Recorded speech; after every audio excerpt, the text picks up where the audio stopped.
I leave out. You have about 10 seconds. This is Karen with new clevelandradio.net.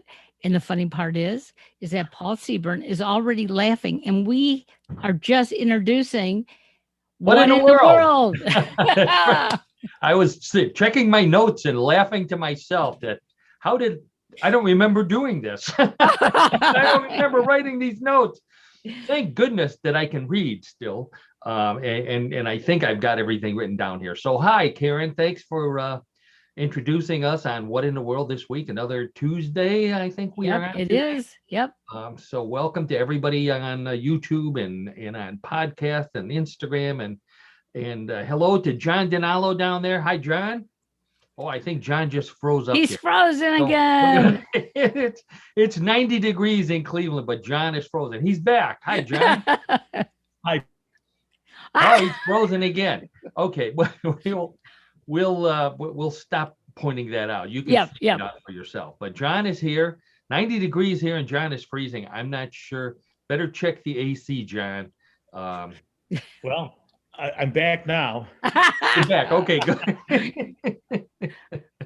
Get yourself a hot beverage or something. Yeah. So anyways, here we are at What in the World.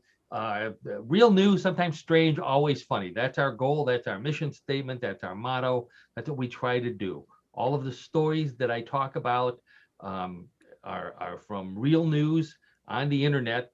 Okay, but it's still real news sources, real media sources.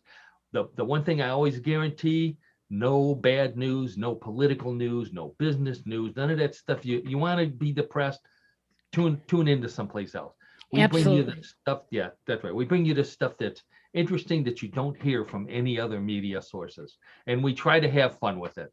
So we've got trivia, we've got weird sports from John, you name it, we've got it. So let's see. What do I have this week? I've got a flying car from Slovakia. This is in honor of my mom, who was Slovak. And I always like to point out when things were done by Slovaks. The oldest astronaut was picked this week. So a couple of astronaut stories. UFO stories, John. I've got some pictures of UFOs. I've got pictures of Bigfoot coming up. So be ready for that. A comet that's full of booze. So I'm sure somebody would be interested in that. And you name it, we've got a little bit of everything for you this week. So let's get right to it, and we'll just watch as John freezes and thaws on us here. So our first story, not one of John's sports stories, but one of mine, kind of a sports story here. This guy is in Illinois. His name is Greg Mashak. He's in Braidwood, Illinois. I have no idea where that is, but his claim to fame this week: a drivable Navy destroyer modeled after the USS Hollister on a golf cart. So, of course, I know you want to see that picture right there. So I'm going to bring it up while we're talking about it. So there it is. That is Wow. That's a golf cart. You can see the wheels underneath it. That's about the only part that resembles a golf cart. But while I'm describing it, I describe all these pictures for the people who are listening to the podcast. If you'd like to see the pictures, they're generally on my Facebook page. They're on, many of them come from mysteriousuniverse.org, where I'm the editor and head writer, and also on our YouTube page. So please visit one or all of those things. But right now, we're looking at the builder admiring his handiwork, which is a real scale model of the USS Hollister. So if you take this on the golf course, the first thing you'll notice is that the people playing in front of you always hurry up, because nobody wants this. There's cannons on this thing, John, pointed right at your butt while you're putting. Not a comfortable feeling. That's enough incentive to make sure that you do move quickly, right? Because there you go. That's right. That's right. If we could use this kind of golf court, I would play golf. I'm not a big fan of golf, but boy, if I could ride around with that, maybe shoot golf balls out of the cannon, I think that'd be a load of fun. That could be fun. Yeah. Plus, I'm sure I'd be hitting into the water hazard. Who cares now? You've got a boat. Just get right in there, drop a rowboat down there or something, and whack it right out of there. So I mean, now he did this for a parade, obviously, not for the golf course, and I'm not sure if I don't think it's legal. But it should be. Like, as I said, I'd be more interested in golf if it was legal. And the USS Hollister, by the way, real ship. I think I may have a picture of the Hollister. Oh, there it is. This ship was a well-known battleship in the Korean War. It was set to sea, whatever they call it, christened in 1948, and saw major battles in the Korean War and also in the Vietnam War. I thought I had one more picture of that there. So great ship. Interesting. It's now I don't know if it's in dry dock or if they actually dismantled it, but he had a personal connection to it, so he really liked that. So anyways, let's that's kind of a golf is a summery sport. You play it in the good weather. Here's another summer sport for you, and this one we're of the age that we can remember when this particular game or sport first came out. And this is a game that in this particular case combines two of everybody's favorite summertime activities: drinking beer and slip and slide. Now, when was the last time you went on a slip and slide, Karen? Probably about 50 years ago. John, I'm going to guess yours was about the same. Yeah, I'm going to say that's pretty accurate, I think. Pretty accurate. Okay. Well, believe it or not, slip and slide is still very popular. Employees at Natural Light Beer had a picnic, and at the picnic, they set a Guinness World Record, and I'm going to show you what they're doing. Guinness World Record, when one of them slipped and slid 2,021 feet across the surface of the world's longest slip and slide. Now, before we talk about the actual slip and slide, other records that they set were the most number of people over 10 using a slip and slide, and the most people watching who are not their parents shaking their heads and going to the orthopedic doctor after that. Now that's a heavy duty slip and slide. Yeah. We're talking about no doubt. Inflated sides. There's a layer of water, and they're on their stomachs on what appear to be inner tubes. Now that's not the slip and slide that John and Karen and I remember. This is a little closer. Yeah, that's it. That's it. Slip and slide. Definitely it. Yes. Definitely. Basically, a sheet of plastic with holes in it that you hooked up a hose up to and turned the hose on, and water shot out, and you ran until you got to the beginning, and then flung yourself onto the ground and slid to the end and hopefully stopped. Do you remember a couple years ago they brought that to downtown Cleveland? No, I don't remember that. I'm not sure. I think it went down Superior. Okay. And people from all over, and they were buying tickets to be able to go slip and slide all the way down the road. Interesting. That sounds like the inspiration for the first slip and slide. The toy, it's the one that we're looking at here, was invented by a guy by the name of Robert Carrier and manufactured by Wham-O, that made all those dangerous toys. The frisbee, get hit in the eye with a frisbee, the super ball, that you bent over and bounced and it whacked up and hit you in the eye again. You can tell how I spent my childhood. Yes. With a black eye. First slip and slide sold in 1961. And it's basically just a plastic sheet and a spigot for the hose to plug into. And he said he was inspired by watching his son wet down wet painted concrete and then slide on the wet painted concrete. Ooh. Which sounds like sliding down Superior Avenue. Yeah. I think they must have had plastic down. Yeah, they did. They did. Okay. Yeah. So he didn't, this was 1961.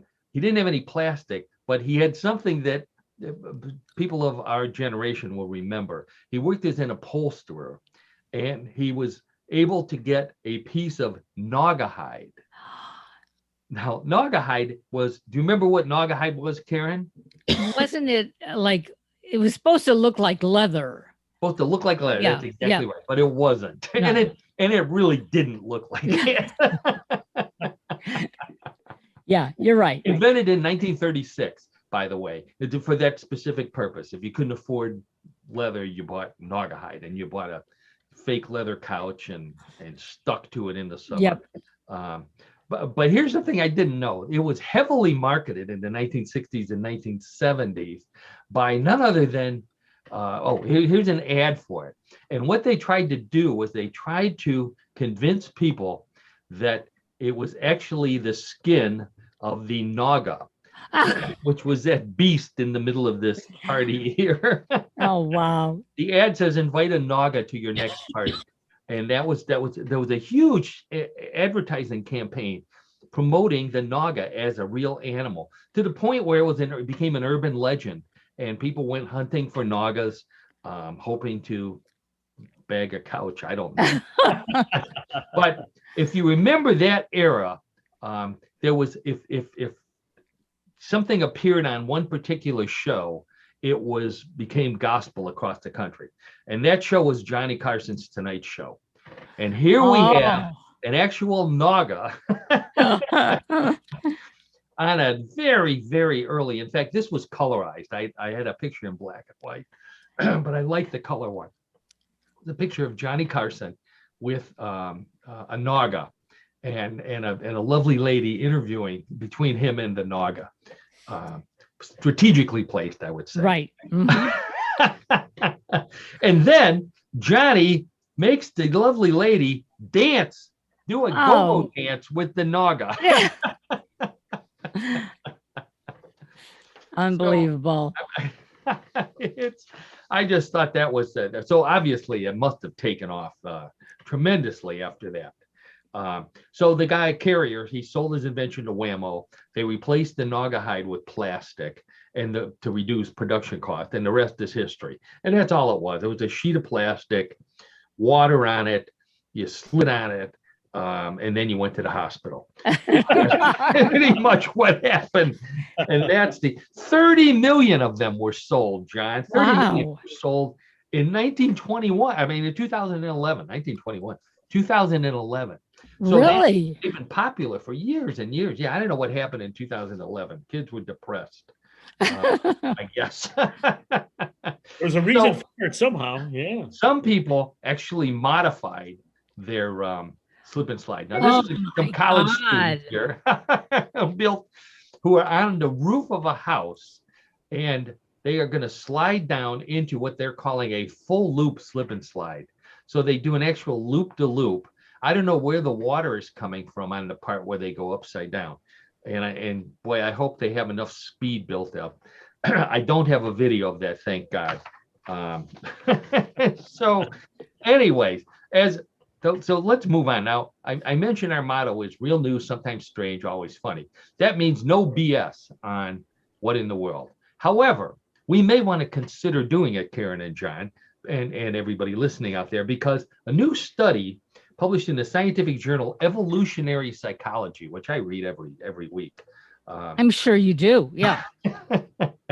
Researchers found that people who are better at making up explanations, in other words, BSing, tend to be more intelligent than those who struggle to come up with BS. So if BS comes easy to you, that's a sign that you're more intelligent than other people.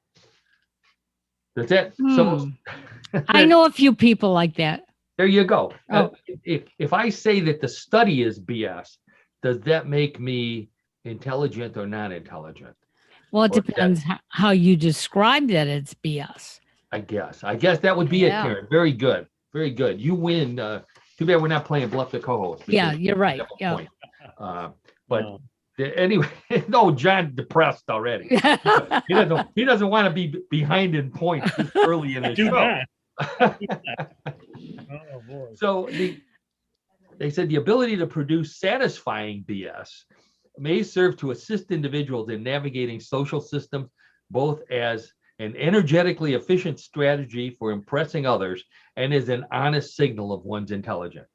So, but what inspired the study is the part that got me.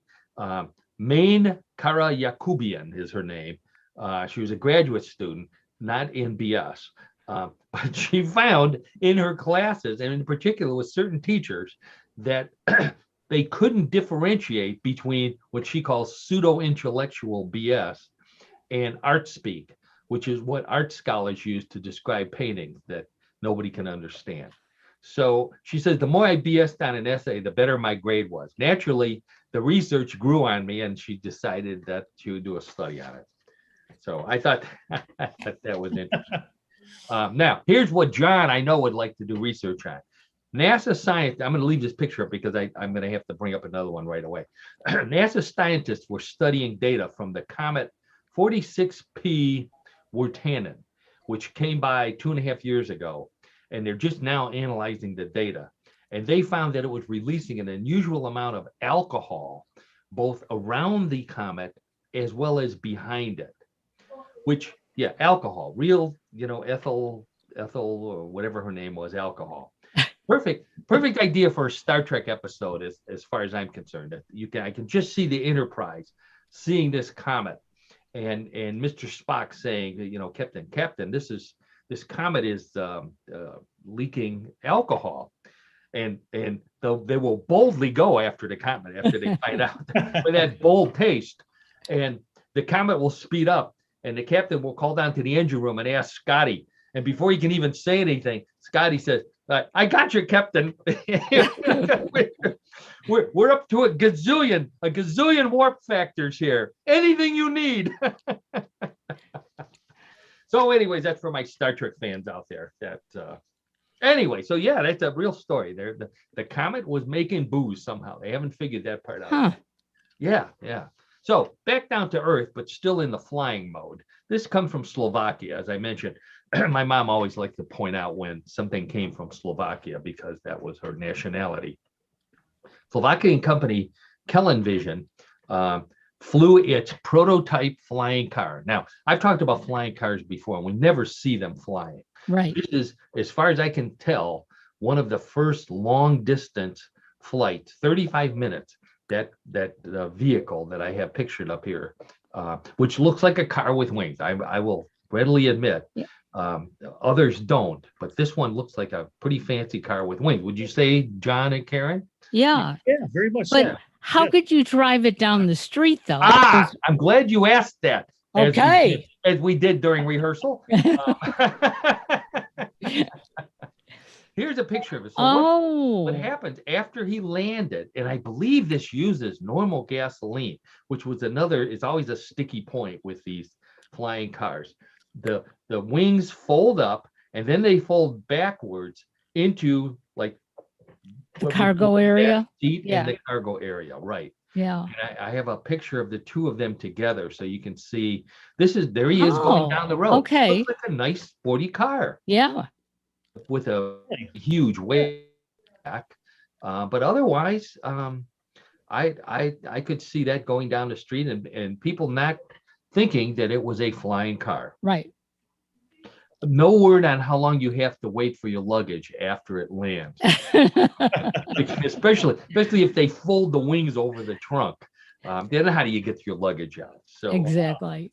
Now, okay, so you know how much I love to talk about food. So this is one for both of you. Purdue University nutrition study found that, get ready for this, eating more potatoes, including baked French fries, actually helps keep your blood pressure under control better than supplements do. How about that? Wow. So, now, I know you must have caught the key word in there, baked French fries. Yes, I heard baked. Yeah. I went to McDonald's and I tried to order baked French fries, and one time, and the manager hauled me over to the ball pit and he held my head in it. So I apologized. The poor clerk was crying. Oh, we don't have bacon. So, but it's because of potassium. The potatoes contain potassium, which we don't eat enough of. Now, to do the study, they had people eat a small bag of McDonald's French fries. Now, this is a nice dish of French fries over here. Yeah. Make you long for eating French fries.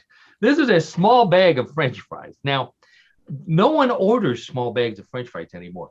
I also tried to do that once in a McDonald's, and a bell went off, and all of the employees came out and started praying for me because they said, no one orders small French fries. Well, there must be something wrong with you, and they hoped that I would order something bigger. It's that's the only one that comes in paper. The other ones come in that hefty cardboard Yep. thing. Yeah. So, but I wanted to talk about the ball pit because that amazes me when I go into McDonald's. In 1976, they had the first ball pit. It was created at SeaWorld, Captain Kidd's World in San Diego. And the thing everybody talks about with the ball pits is that they're full of germs and they found hypodermic needles in them. Kids are injured in them. All of that is urban legends. There's absolutely no proof that I could find, even of dirty diapers, people changing diapers of kids while they're in there. But these things are massive. This is a picture of one here. Oh, wow. Yeah, it's huge. It's like a small auditorium filled with balls for some kind of ball. It looks like somebody's kitchen. It looks like this guy's office, actually. Well, that looks like a kitchen behind him. Oh, it is a kitchen. Yeah, you're right. Right. I didn't look at that picture very carefully. Wow. How about that? Yeah, I don't get it. I've never understood the concept. I enjoyed the Big Bang episode where Sheldon and Leonard hid from each other in a ball pit. But other than that, but speaking of eating, I got another one for you here. So I'm going to show the picture of this first, and then we'll talk about it because I wanted you to. Oh, where did that Bigfoot come from over there? I lost my picture here. Oh, there it is. So take a look at that and tell me, John and Karen, what is unusual about that particular the wrapper on that piece of food? It seems to show some kind of serpent or a snake or something. Some kind of serpent or a snake or maybe an eel. Eel. Would that be a fair assessment since it's in Japanese? So this is a piece of candy, John and Karen, and everybody listening out there. A hot, new, tasty treat out of Japan is candy bars made with freshwater eels. That's right. Oh. Eels. Now, I did some research, and this is actually a favorite among Japanese Catholics who are looking for something to give up during Lent. This is a real candy made with eels, powdered eel. The company promises that it's sweet, crunchy, and fragrant. Now, I don't want to be eating a Hershey bar and smelling dead eel. So I don't understand that. I don't know, Paul. It kind of makes me lose my appetite. Really? Yeah. I know. Yeah, after watching those French fries, I needed to purge your palate, your brain of the French fries, John. Okay. But believe it or not, eating eels cools people off in Japan. They believe that eels make your body temperature go down. So they eat it during the summer. So they're hoping that people eat this candy during the summer. So now I apologize. I promised that John that we would have a picture of Bigfoot this week. So we'll just pretend we didn't see it. We'll edit it out later. But there was a viral video going around the internet of two men driving in a UTV, which is a utility terrain vehicle, which is bigger than an all-terrain vehicle, apparently. So they're riding through the woods, and all of a sudden, the caption says there's something in the road, and there's a branch going across the road. So what you can hear them talking, and they think, oh, this must be Bigfoot at work. So John, I was going to ask you, have you ever seen what a Bigfoot at work looks like?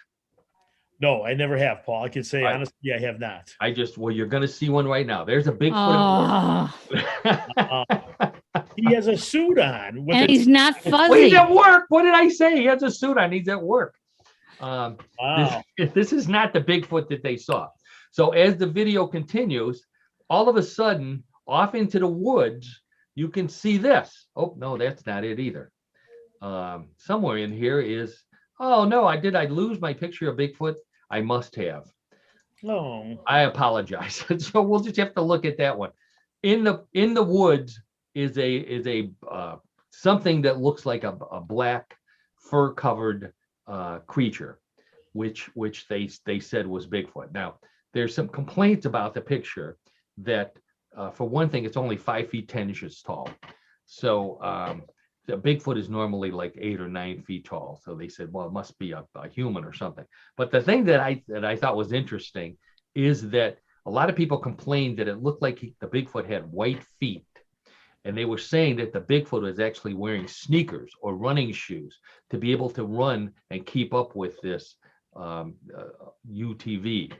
And I know, and if you listen to this show at all, I know Bigfoot does not wear tennis shoes. Bigfoot wears shoes like this. Now, Aha. there was long setup to go for a pair of Bigfoot Yeah. slippers over there, which my grandnieces always want to get me those, and I say, no, you better not. Yeah. Ask your mommy what to get Uncle Paul for Christmas. Or so anyway, speaking of blurry pictures, John, I apologize I don't have that blurry picture. I'll email it to you. okay, good. I'm looking for it, Paul. Thanks. Appreciate it. So this is a blurry UFO picture coming up here. So Elaine Gomez, the founding member of the Venezuelan electronic music band Fama Sloop. Now I know you guys are big fans of Fama Sloop. Absolutely. Can't wait till they come to town. They just released their new single Balcony, and to celebrate it, they held an online concert. And during the online concert, a UFO appeared above the singer's head. So let's take a look at the okay, so there's the singer. That's you can see they were all in different locations, and each one of them is playing, but the singer is in front of a balcony, go figure. And above his shoulder, I guess that would be his right shoulder, far to the right, there's a white dot in the a white light above the trees and above the building. Yep. And that is a UFO. It floats there for a second. I don't have the video, and then it apparently flew off. So, so this guy is upset because aliens did not pay any, to get tickets to this, and they're recording his single Balcony before he even had released it. But I believe that this was a publicity stunt myself, because they're Grammy nominated, so they really don't need it. But I was looking at the other songs that this band came up with. Their album is called Three Houses, Tres Casas, and in addition to Balcony, they have Iguana, Graveyard, Cannibal, and my personal favorite, Belly Button. So I don't know. I think this band is desperate, and is doing anything they can to get people to come to their concert. I know Karen will be there because she. And they're up for a Grammy? Yeah, Latin Grammy. I guess that's a small category. Oh, okay. No offense to the Latin music lovers out there. Wow.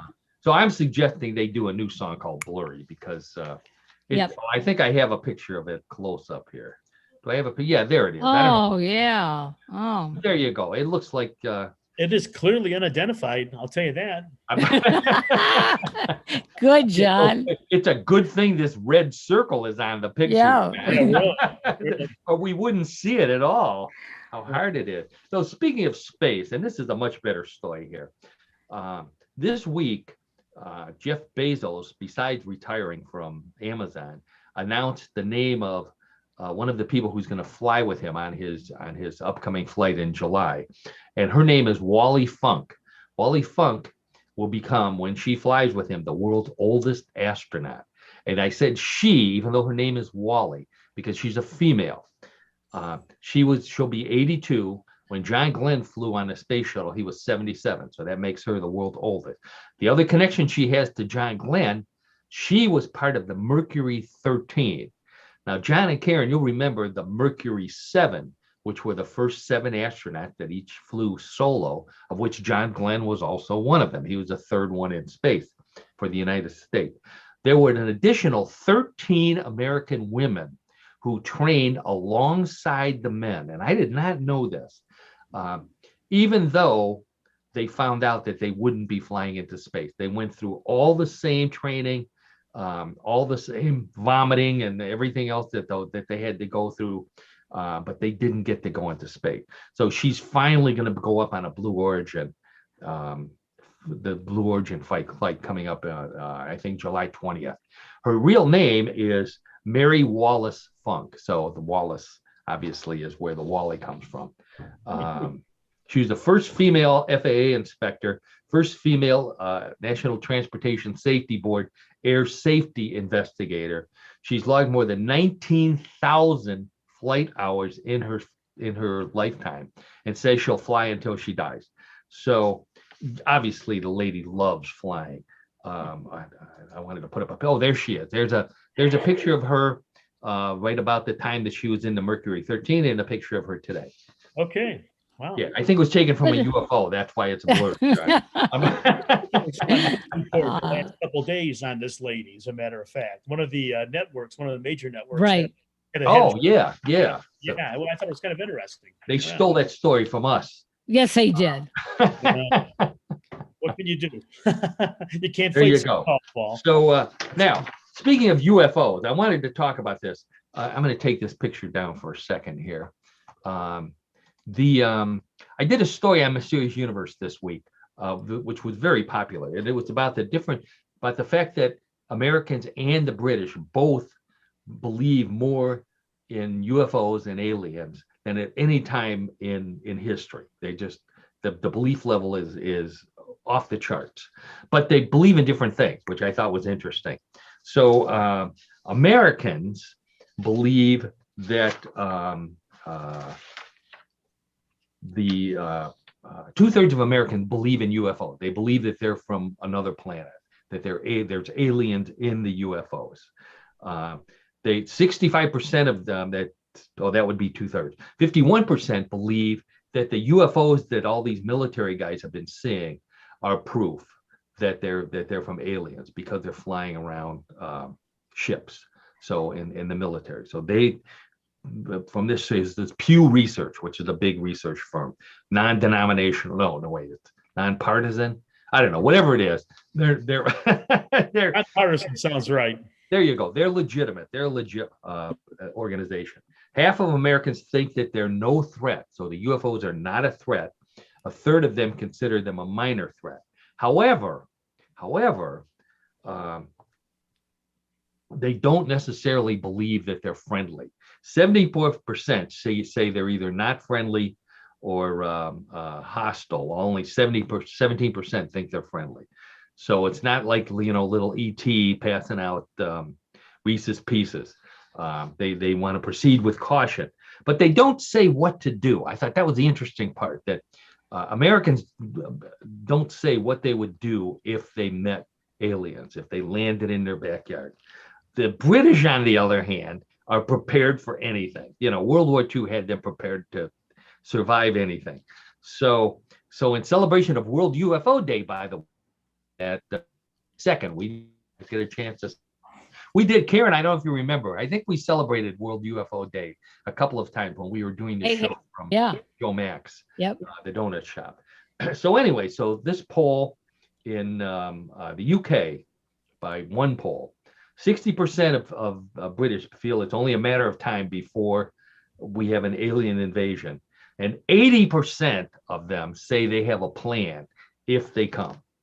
Now the plan is a little questionable. Here's the best. Oh, and it was conducted by a beer company, so Beavertown Beer. So that tells you something about the British. So here's the top 10 things that they're going to do. Okay. Rely on experts to sort it out. Panic. I think that's always a good plan. Run to the supermarket for essentials. I forget what the most popular supermarket is over there. Barricade all the doors and all of the windows. That's a good idea, I guess. Turn off the lights. I like this. and hope the aliens think they're not at home. Now, I like that plan. That's one I would probably do. But this one is so British here. Put the kettle on. That's what I was thinking about. Make tea. Right, sure. When in doubt, make tea. Well, as a matter of fact, I have a picture of an alien drinking tea. Let's see if I can bring him up over here. This is an alien drinking tea over here. I'm not sure if I would make tea for that particular. Oh, not that alien. No. Yeah. Uh-oh. And then of course stock up on toilet paper, and I like this one too. Fashion a weapon using household objects. So that would be, I guess, a knife, a butter knife maybe, or a tea kettle. Maybe a broken tea kettle. I don't know. Yeah. So you know, I understand the logic of offering them tea. They traveled many light years and they've been drinking instant tea on the spaceship, and they really would like a good cuppa. So make them some tea. Americans, on the other hand, I think would already have weapons ready to go. In fact, I think I have a picture of some Americans meeting an alien. So there you go. Yeah. They're definitely ready. This is Independence Day style. We're ready for you. Yes. By the way, the Americans are in camouflage and they're both carrying assault weapons. So, Yep. Anyways, and we'd make coffee. We wouldn't make or offer them a beer. Yeah. Which I'm surprised. It was sponsored by a beer company. I don't know why they didn't offer them beer.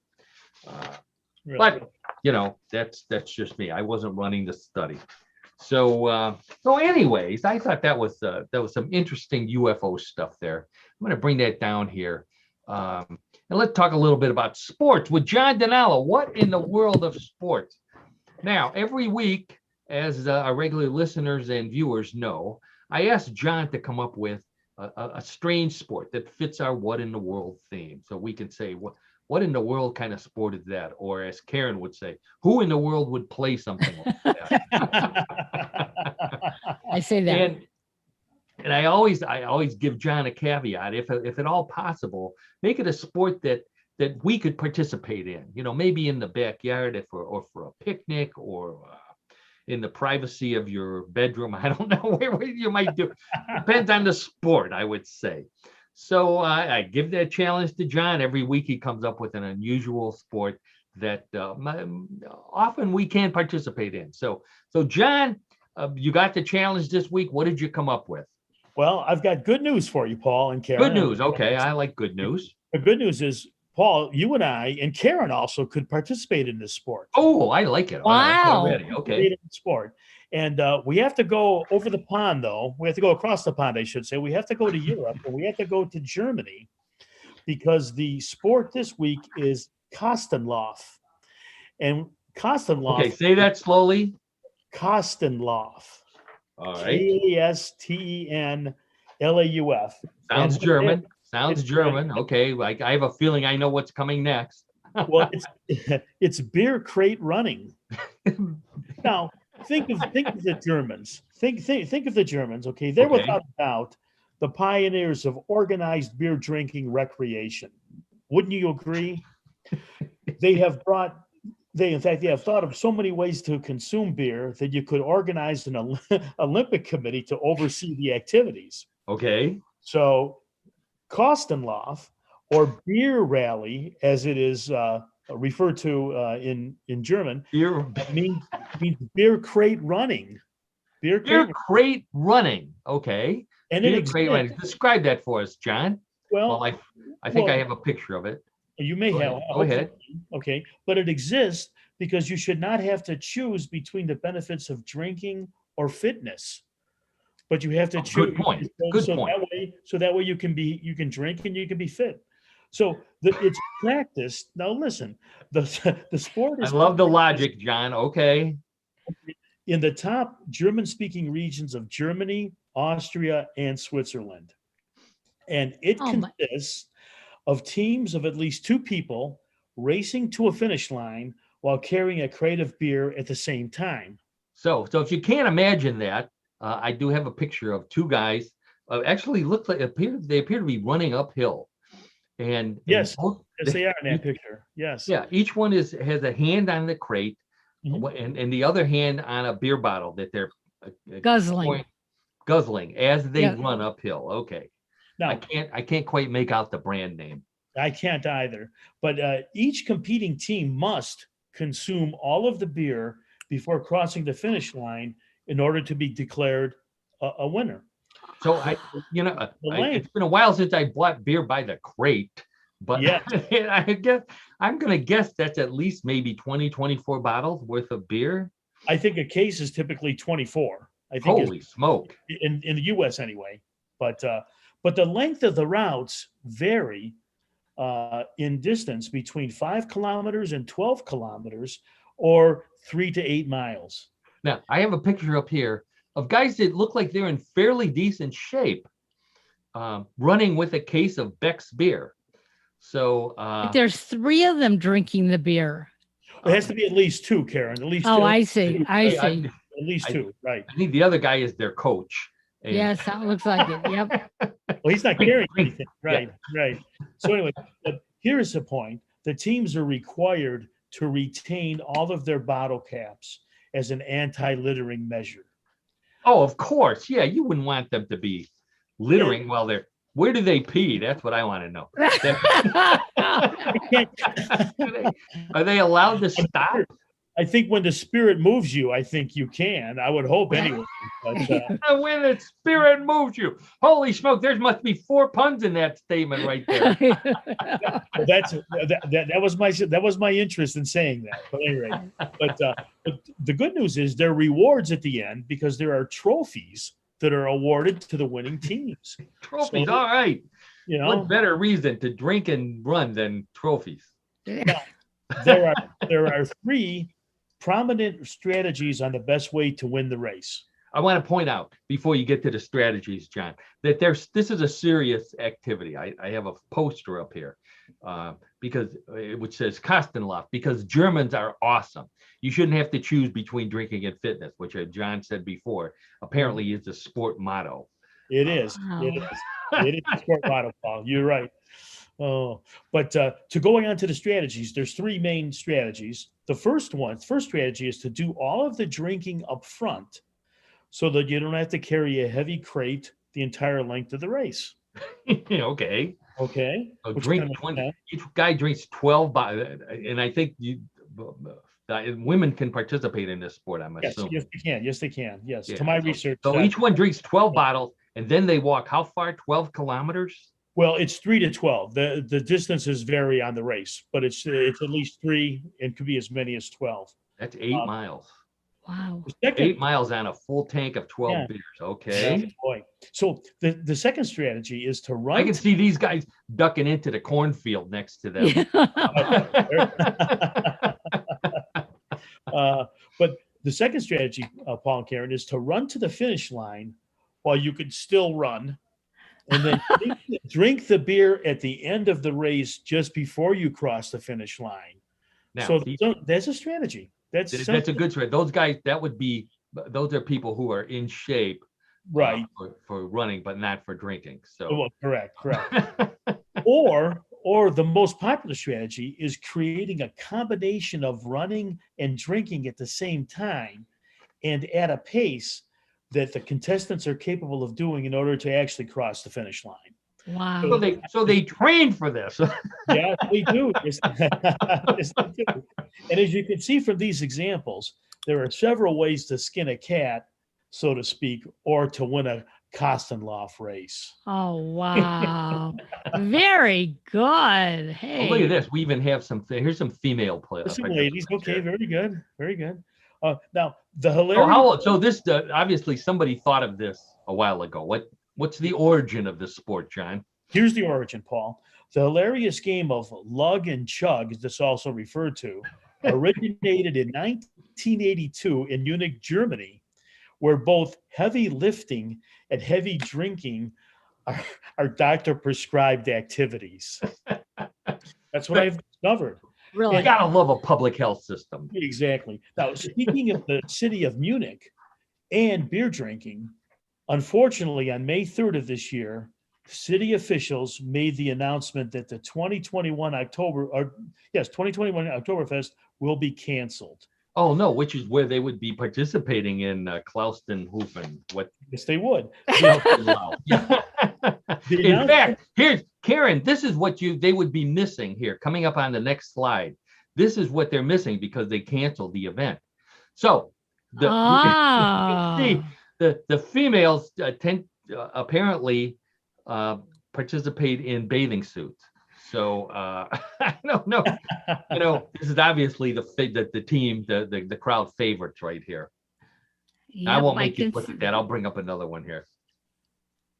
We'll go back to the other girls. Go ahead, John. I'm sorry. So they canceled Oktoberfest. That's awful. And the announcement came just weeks after they were hopeful of the possibility of hosting the festival this year. And the festival was scheduled from September 18th through October 3rd. Bavaria's Prime Minister, Dr. Markus Söder, gave 3 reasons for the cancellation of the Oktoberfest this year. His first was, number 1, the situation is too uncertain. There is a significant obligation to the recognized. A later cancellation of the Oktoberfest would be an economic loss. So they try to do it, ahead of time so that even beer can't conquer. Right, exactly. The second is the potential damage to the reputation of the Oktoberfest, which has been the renowned calling card for Munich and Bavaria since the festival was first held in Oktoberfest has a reputation. Okay. Yes, it does. 1810, it goes back, folks, 1810. And also, Dr. Söder said, an Oktoberfest with requirements such as mandatory mask wearing and social distancing in large drinking tents and other areas where people consume beer would not be feasible and could lead to what he says, chaotic conditions. Chaotic conditions, which would be people attempting to drink beer through their mask. Yes. Which, I can't imagine running 8 miles, carrying a case of beer and drinking it all while wearing a mask. Yeah, that'd be difficult. But this is a mixed, we have a mixed team here of a man and a woman. Right. And I believe I have a picture of the winners here. These guys are hustling. Oh, wow. Yeah. Although the caps are still on their beer. So they may have just, they either just started or they're the team like John was saying, where they drink all the beer at the end. At the end, right. Yeah. Now, thank you, John, for that. I want to, that's another unusual sport, but I do have a secret, Karen, and everybody listening out there. John and I actually participated in this event a long time ago, and I happen to have pictures, at least one picture, I believe, of us participating in it. And John, I don't know if you remember this, but this was quite a while ago. There we are, carrying Stroh's beer. Yep. There you go. That's America's only fire brewed beer. I know you remember that motto well. Yes, I do. Stroh was our fraternity's beer of choice, actually, if I'm not mistaken. That you could be right. You could be right. Here, in fact, when we were drinking it, this is what it came in. This is the case that we would have been carrying. For those of you who are far too young, beer bottles used to come in a heavy cardboard case. That from my hometown too. From Detroit, Michigan. Right, That's exactly right. Very good. Despite that, we drank it. And you know why, Karen? Because it was cheap. That's well, it's Bohemian style, whatever that means. Bohemian style. That means that my father would be proud because he was Bohemian, where my mother would look at it with disdain because it was not a good Pivo. And on that note, I want to thank John again for another interesting story. Beer, Klaus, what was it again? It's Kostenlauf. There you go. Kostenlauf, carrying beer and drinking it for 8 miles. What a sport. I think that we could easily do a couple 100 yards. How about if we, have this sport in a couple of weeks? We'll have a big party. There you go. In the metro parks. Okay. That gives us time to train. Yes. Well, speaking of training, I hope you are all training this week in anticipation of everybody's favorite game, Bluff the Co-host. Okay. Well, I have to tell you, I was training. I was having a net throw, weird circumstances, weird situation, to see if they were true or false. So let's see if it pays off. Really? Oh, I'm going to have a talk with her. Of course, John, she could have been bluffing you. Yeah. Well, that was her intent, as a matter of fact. Or she could have been BSing you, which is a sign of intelligence. Your lovely wife is an intelligent lady. So, anyways, if you've never played the game before, or if you have, you remember that Bluff the co-host, I have 3 stories that similar to the ones we've been doing all afternoon. The difference is that they may not necessarily be true. This is the only time that we actually do not tell the truth. Maybe. So it's either real or it's a bluff. It's up to Karen and John and you playing at home or listening in to decide which it is. And wagering, of course, is always allowed. So hands on the buzzer, John and Karen, and let's go to story number 1. Okay. If you've ever cut your tongue while eating a Ritz cracker, you're obviously doing it wrong. But those jagged edges on the popular crackers actually serve a purpose, which means you can't sue Nabisco for your dental expenses.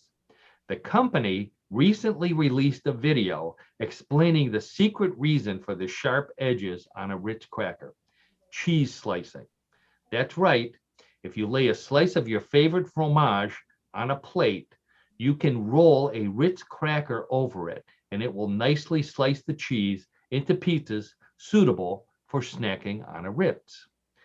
Company lawyers say you can still sue unless Nabisco puts the real instructions on every box.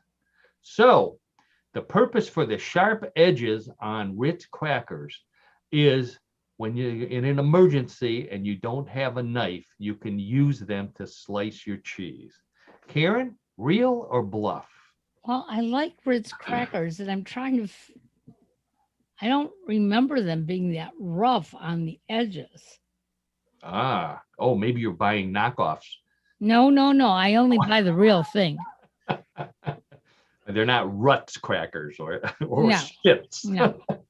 And they're not Giant Eagle either. Okay. Anyways, that was just a personal reference. I'm going to say it's true, though. I mean, like, you wouldn't make up this story. Okay. All right. So Karen says sharp-edged Ritz crackers for slicing cheese, courtesy of the company itself, is true. All right. John, how about you? Real or bluff? I'm going to have to disagree with Karen on this one. I think it's a bluff. Oh. I don't know if you can successfully cut cheese with a Ritz cracker. I mean, you might be able to get like a part of the cheese, but to successfully make a clean cut, I don't think all the way through. Oh, okay. Oh, John likes clean cuts. Okay, so right there, that's right. He makes a decision on the quality of the cut that you would get from a Ritz cracker. So John says it's a bluff. Karen says it's real. Let's check with the judges and with Nabisco, who says yes, that is a real reason why they have the sharp edges. Wow, very good, Karen. Very good. Look up. It's that on was TikTok. something. See, I didn't think he could, make that one up. That was just a little. Well, you okay. Ooh, John. Okay. Well, John's gonna blame Annette for not training enough. Yeah, that gives me good situations to review. Exactly. Yeah. Yeah. Okay. Well, let's move on to story number 2. Hands on the buzzer. Oh, so it's 1-0. Karen's in the lead. Here we go. The 4th of July is over, and Joey Chestnut won his 14th Nathan's Famous 4th of July hot dog eating contest at Coney Island, 14th time in the last 15 competitions, with a world record 76 hot dogs in 10 minutes. However, he's being criticized by another world champion for refusing to accept his challenge. That would be professional geek show performer Zeke the Geek, who holds the world record for shoving 43 hot dogs up his nose in 10 minutes. Oh. No puns, of course. Zeke the Geek says he doesn't want any prize money or a trophy, just the chance to put Joey Chestnut in his place by doing something really difficult. Zeke performed at Coney Island until the Geek Show shut down, but he still inhales Nathan's hot dogs at shows around the country. Chestnut refused to comment on the challenge, although he was careful not to snort about it. All right, so John, a challenge from Zeke the Geek to Joey Chestnut to shove hot dogs up his nose for another world record. What do you say, real or bluff? Well, I'll tell you, Paul and Karen, I'm going to pray that it's false. I mean, how can you put 43 hot dogs up your nose? I He's mean, a that's geek. anatomically impossible. I don't think you can do that. How could you? I didn't say where they went after they went up your nose, John. Oh No, my it's gosh. Ah, Oh, geez. so John says it's a bluff. I'm gonna say it's a bluff. John's a big Joey Chestnut fan, by the way. We've talked about Joey Chestnut on the show before. Okay, so John says it's a bluff. Karen, what do you say? I have to believe it's a bluff. I mean, why would you even attempt that? That's just totally gross. Totally gross, yet Really gross. geek. That's what geeks are for. Yeah, well, I don't. Nah, it better not be true. If it Okay, is, so we have two bluff guesses over here. Two bluffs from John and Karen. Check with the judges, and you're both right. It was Oh, good. thank God. the Wow. Where's my record's faith only in 42, not 43. No, Oh my I'm just kidding. Restore my faith in humanity. Oh my God. Yeah. Wow. All right, so let's All right, try. So that means that you're both still. Karen's still ahead. Still ahead by Fortunately for John, points are doubled in round number 3. So let's give it a try. Story number 3. The pandemic is still causing toilet paper shortages in Australia. So one enterprising pub owner has decided to make a profit off of it by filling one of those test your skill claw machines with rolls of TP and letting people try their luck and win some wipes. It costs $2 in Australian money for 3 tries, and he claims the toilet paper is actually easier to grab than those stuffed animals because of its uniform cylindrical shape. He's not price gouging because it's a game of chance, and he lets anyone who just manages to peel off a few sheets keep them anyways. All he asks is that people who are unlucky and get a stuffed animal instead to please don't use them in the bathroom. So Karen and John making money down in Australia, down under, by putting toilet paper rolls in one of those claw machines. What do you say, Karen? Sporty or a bluff? Well, it almost sounds logical that somebody would do that. Logical, okay. But if it's difficult to get the toilet paper, why does he have so much that he can put in his little machine? Oh, interesting question. But I'm going to say it's true. So Karen says it's true. Would you play? No, Okay. I already hoarded. Karen hoarded. Okay, John, how about you? I agree with Karen. I think it's true. I mean, I can see someone doing this, and I think I can see people competing to try to be able to gain the toilet paper instead of getting the stuffed animal. Yeah, I think it's true. Okay, so both of you say it's true. John, just out of curiosity, how are you at claw machines? Are you good at it? Terrible. But I try, right? But it's just, I don't have the manual dexterity well enough, good enough. Or the patience, or the money. Yes, I keep disappointing in that every time that those stuffed animals. There you go. There you go. Okay. All right. So both of you say that there really is a guy in a pub in Australia with toilet paper in his claw machine. And we checked with the judges, and the judges have ruled, and they said you're both right. That really is a good story. Yeah. As a matter of fact, yeah, there's more than one. I guess the first guy did it and made some money, so now they're all trying it. So it's Australia. What do you get? What do you copycats? They're copycats, obviously. I believe that means Karen won this week. Finally. Wow. Oh, all right. Yeah. Karen got them all right. Karen got them Yeah. all right. Yeah. Well, don't worry, John. We'll win at the beer case carrying. And that way you can cry in your beer. Yeah. Right? There you go. All right. And on that note, I think it's time for us to wrap up another week of One in the World. I want to thank our producer and co-host Karen Hale. Thank you for everything you do at newclevelandradio.net for What in the World and all the other great podcasts.